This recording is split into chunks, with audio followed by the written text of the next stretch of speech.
তো আপনি বললেন যে আপনি আপনি তো ক্রিকেটার ছিলেন, আসলে ক্রিকেটার হতে চাওয়া না, ক্রিকেটার তো আপনি ছিলেনই। মানে বিভিন্ন লিগে খেলতেন।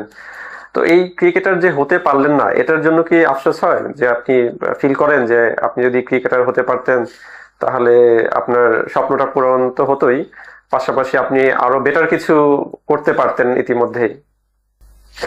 একটা জিনিস কি, আমি একটা জিনিস বিশ্বাস করি, সবকিছু আসলে আল্লাহর ইশারায় চলে আর কি। আল্লাহর রহমত মানে একটা জিনিস আছে।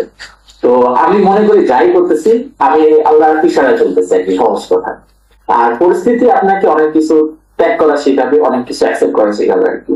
অনেকে আমি যেটুকু আর কি মনে করি, আমি ছোট মানুষ হিসাবে, যে আল্লাহর রহমত ছাড়া আসলে কোনো কিছু সম্ভব না, আপনি যাই করেন না কেন। ইয়াস। আহ, আর একটা বিষয় হচ্ছে যে ক্রিকেট হয়তো আমার জন্য ছিল না, কারণ আমার সিচুয়েশন এরকম ছিল যে আমার আর্নিং করতে হবে, যেভাবে আর্নিং করতে হবে।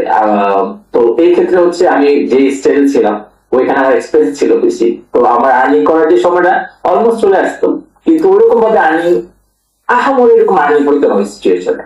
তো ওইটা দিয়ে দেখা যায় যে ওরকম কিছু কোনো সম্ভব ছিল না। তো আলটিমেটলি হচ্ছে আমার এটা ক্লোজ করে দিতে হবে আর কি, এই জন্য আর কি আমি এখান থেকে সরে আসছি।